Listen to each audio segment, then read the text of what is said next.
Nangs Reborn.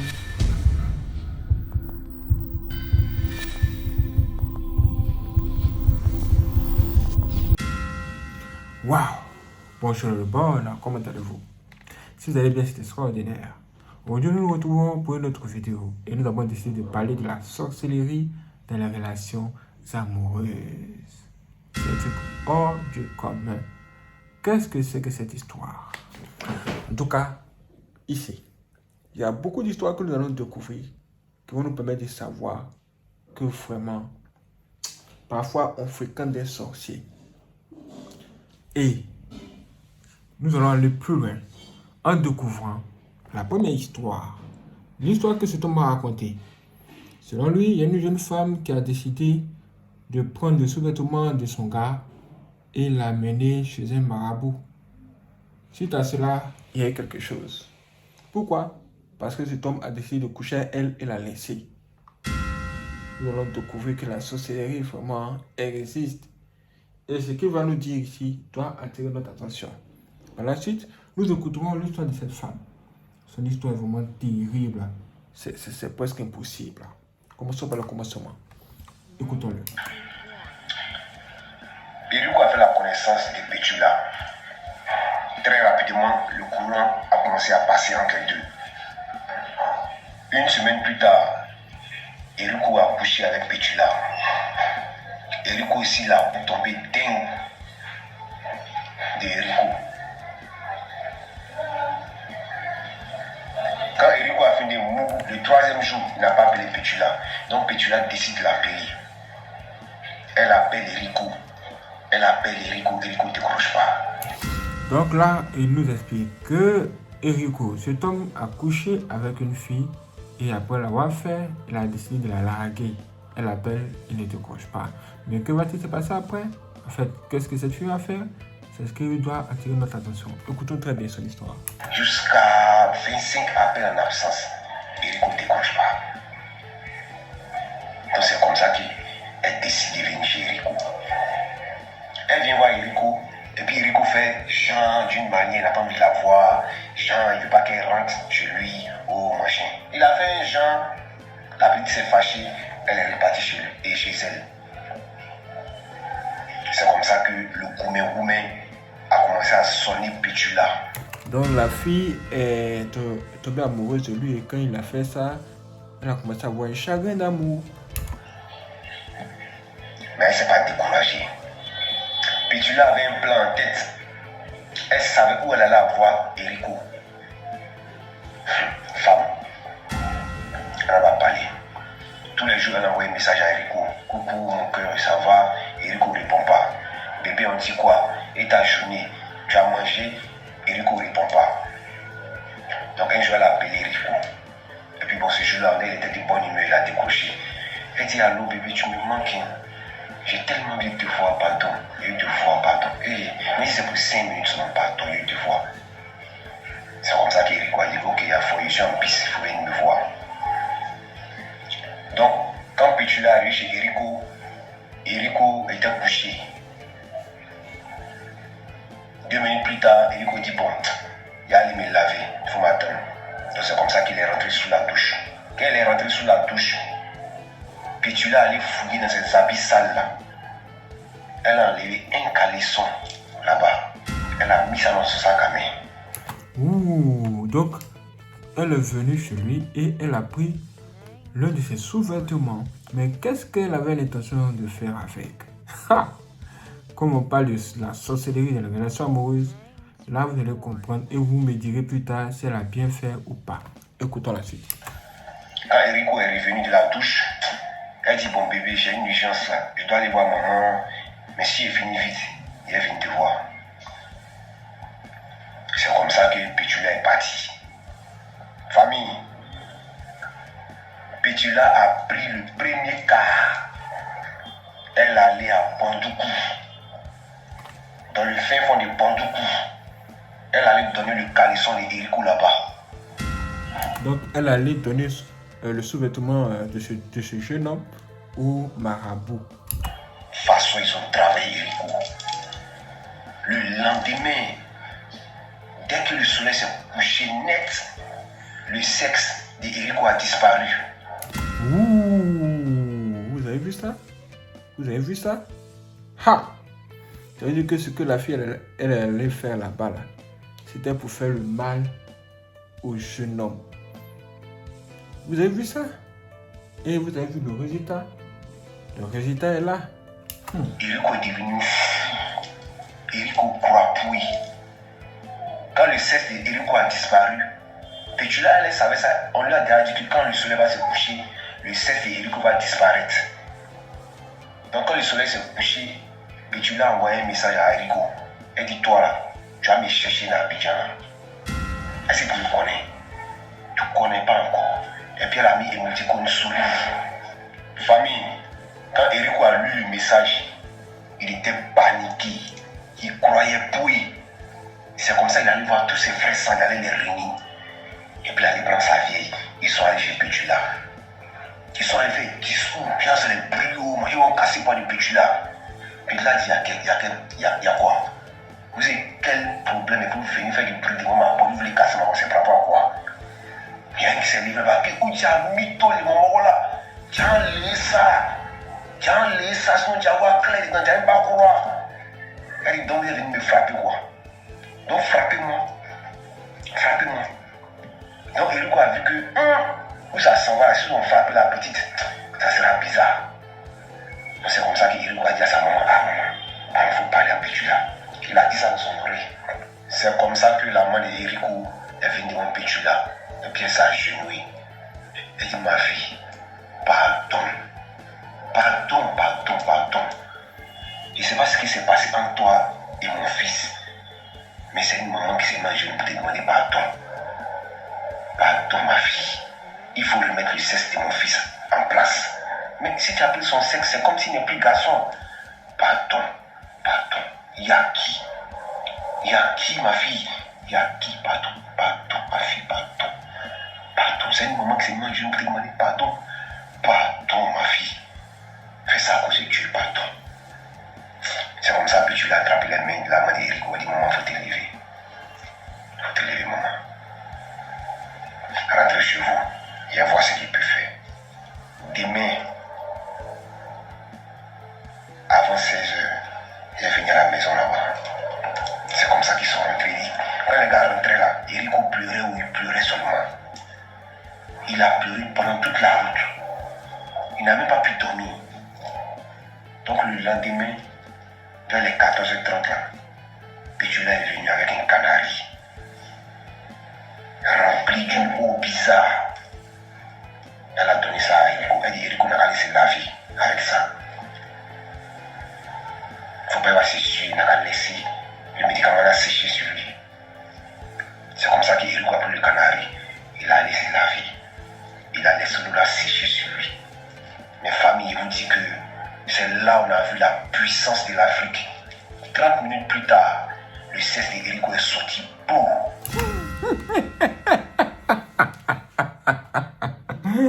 Ah, sérieux? Waouh! Vous avez entendu ça? Vous avez entendu ce qu'il a dit? Ça, c'est vraiment un truc incroyable. Mais les sexes qui disparaissent en Afrique, là, ça, j'en ai entendu beaucoup. Vraiment, beaucoup. Ce genre de choses sont assez compliquées. Très, très, très compliquées. Vous avez vu ça? La sorcellerie dans les relations amoureuses. Une fille t'aime tellement, tu vas lui faire du mal pour se venger. Elle risque d'aller te mettre dans le canari du marabout.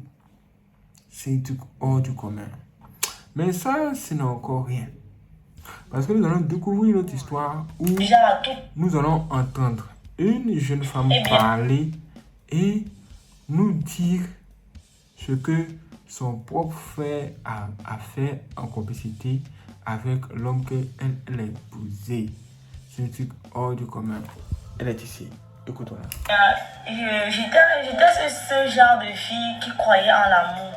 Donc j'étais du genre à tout donner quand je suis amoureuse. Mais malheureusement, j'ai toujours eu des déceptions.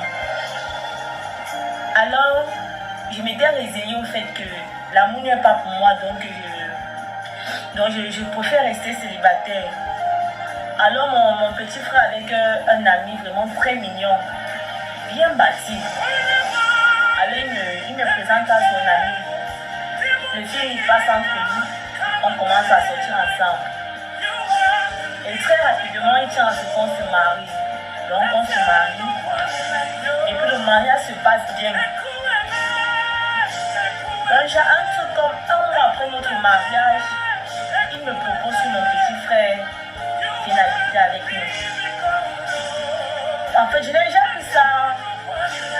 Donc j'ai pris ça comme un geste gentil. Donc j'étais convaincue qu'il voulait mon bien parce que le fait qu'il aille au travail et moi je me sens seule à la maison en faisant venir mon petit frère, ces gens ils se soucient vraiment de moi. Donc j'étais très contente sur le moment. Alors vivons ensemble sans problème et tout. Un jour, parce que moi j'avais l'habitude de faire le marché du mois. Un jour je suis donc allée faire le marché du mois. Mais arrivé au marché, j'ai eu un malaise. Ouais, j'ai eu un malaise, du coup je n'ai pas pu faire mes achats. Donc je suis rentrée à la maison. Quand je suis arrivée à la maison, j'ai été choquée. Ouais, j'ai été choquée. Mon petit frère et mon mari en plein débat sexuel.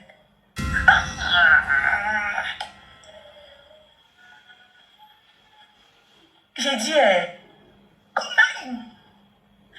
Donc, quand on se marie, on a peur que nos maris nous trompent avec d'autres femmes. Mais c'est avec maintenant les hommes. Donc, avec toutes les femmes qui existent, c'est mon petit frère. J'ai dit, je ne peux même pas vous dire comment il réagit. J'étais choquée. Ouais, c'est pas blanc. Ça, c'est pire que la sorcellerie. J'ai été choquée.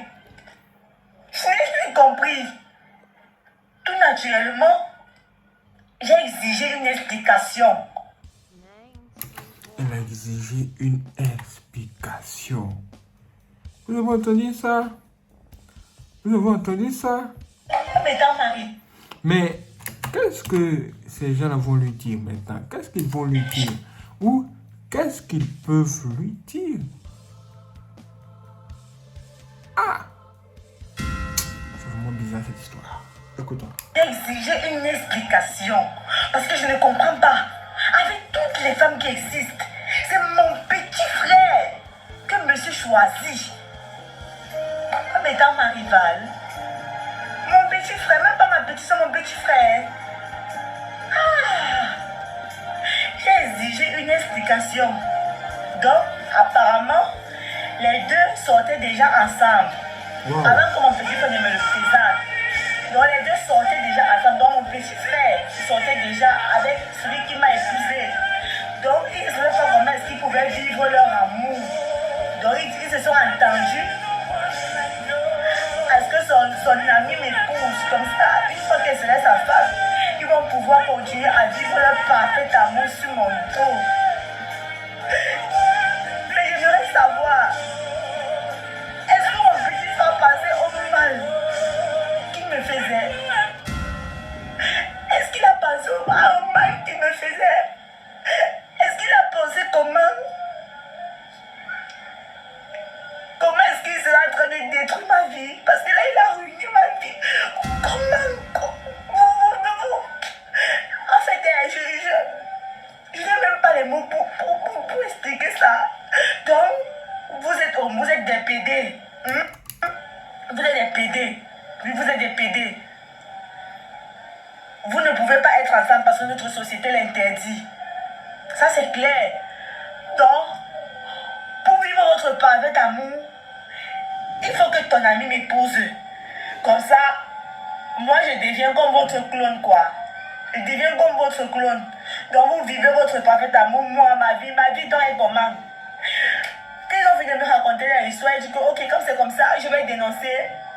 Je vais organiser une réunion familiale pour dénoncer. Mon petit frère me menace. suicider si j'ai tenté de parler à qui que ce soit. Et mon mari, celui qui est mon soi-disant mari qui est pédé, me répond carrément que si mon petit frère qui est son amour meurt, il va aussi me tuer. Wow. Donc, je n'ai pas intérêt à divorcer, je ne dois pas dénoncer. Mais comment vivre avec ce poids? Comment vivre avec ce poids de savoir que ton propre petit frère te trompe avec ton mari? Comment? Parce que moi, je ne trouve pas. Comment vivre avec ce poids? Comment vivre avec ce poids? Comment vivre avec ce poids? Hey! Hey! Vous avez entendu ça? Ça, c'est pas la sorcellerie, ça. Dites-moi, est-ce que ça, c'est pas même pire que de la sorcellerie? Un frère qui dit que c'est ton frère. Tu utilises pour pouvoir faire la sorcellerie avec son ami, mais son gars, que toi tu appelles ton mari. Mais ces choses-là, n'avaient-elles pas commencé avant le mariage? Peut-être qu'il y avait des signes qu'elle a négligés.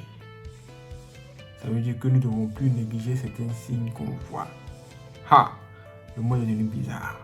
Chef Malika a un signe à nous donner. Écoutons ça.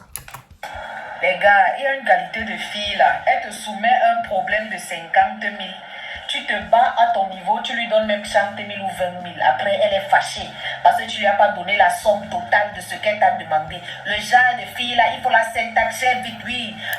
Elle dit que si vous rencontrez une fille qui vous demande de l'argent, genre 50 000, et que vous vous battez, vous réussissez à venir genre 20 000 ou bien 30 000 pour lui donner que elle ne veut pas reconnaissante même pour ce que vous avez fait, vaut mieux se séparer d'elle. Parce que c'est une fille qui ne veut même pas ton évolution, même Parce que c'est une fille qui ne veut pas ton évolution. un peu. Même un peu, elle ne veut pas. Un mingili, avec les temps qui sont devenus durs, c'est là que l'argent est devenu dur comme quoi. Tu soumets un problème de 50 000 à un gars, il fait l'effort de te donner parce que d'autres ne donnent même pas. Il fait l'effort de te donner. Et tu veux encore mousser parce qu'il ne t'a pas donné tout le montant de ce que tu as demandé. Oh mon frère, c'est là très vite. C'est un pays qui ne veut pas ton bien. Voilà. Vous voyez ça? Elle allait jusqu'à dire que c'est une fille qui ne veut pas le bien de l'homme. Vous avez entendu ça? Ça me rappelle une vidéo que nous avons traitée il n'y a pas longtemps où une jeune fille nous donnait des révélations sur le comportement de certaines femmes ou certaines filles là dehors. Elle me dit clairement que si vous rencontrez une fille qui, au lieu de vous aider à construire votre avenir, elle passe son temps à vous demander d'acheter les iPhones, les mèches très chères, les choses qui n'ont aucun sens, sachez que cette fille-là veut vous détruire. Elle veut vous détruire. C'est pour ça qu'elle est là. Moi, je les appelle les sorcières en action. Ce sont les sorcières en action. Elles sont dehors de ce jour saintes. Alors que c'est qu'elles ont dans la tête. Ah, c'est une autre chose. Vous voyez ça? Mais pouvons-nous trouver de bonnes personnes sur cette terre encore? C'est presque impossible. En tout cas, cet homme ici a essayé de nous donner pour nous aider un peu sur le sujet. Écoutons. Il nous arrive des fois de fréquenter des personnes qui, à chaque fois, sont les premiers à envoyer le premier message. Ils ne demandent absolument rien à retour. Ce sont eux qui viennent soit à pied, soit en voiture pour venir te voir chez toi. Alors que toi, tu ne vas jamais chez eux. Ce sont des personnes qui prennent de tes nouvelles tout le temps. Et quand vous regardez en fait les messages ou la manière avec laquelle ils prennent de tes nouvelles, vous vous rendez compte en fait qu'ils ne parlent jamais d'eux. Ce sont des personnes qui s'intéressent à votre bien-être et ne vous demandent absolument rien en retour. Ce sont des personnes avec qui vous cheminez pendant une décennie. Et quand on vous demande si ces personnes ont des problèmes, vous ne saurez pas répondre parce qu'elles ne vous ont jamais parlé de leurs problèmes. Ce sont des personnes en fait qui montrent qu'en réalité, vous savez, être quelqu'un de bien, c'est un besoin. Il y a des personnes qui ne peuvent pas être autrement. Beaucoup de gens confondent cela avec de la faiblesse. Ce n'est pas vrai du tout, vous savez. Pour certains, faire du mal est un besoin. Pour d'autres, faire du bien autour d'eux est un besoin. Et partout où ils iront, ils seront comme une lumière en fait. qui va éclairer tout le reste. Et ce qui est dommage, c'est quand vous perdez ce genre de personnes que vous vous rendez compte en fait de leur utilité. Ils n'ont pas besoin de quelqu'un à leur côté pour les épauler, parce qu'ils ont le bien avec eux. Ils sont forts naturellement. Vous les voyez toujours joyeux alors qu'ils endossent en fait des problèmes que vous ne pourrez pas supporter. Si vous connaissez ces personnes dans votre entourage, prenez soin de ces personnes-là parce qu'elles sont rares aujourd'hui. Parce que ces personnes sont rares aujourd'hui.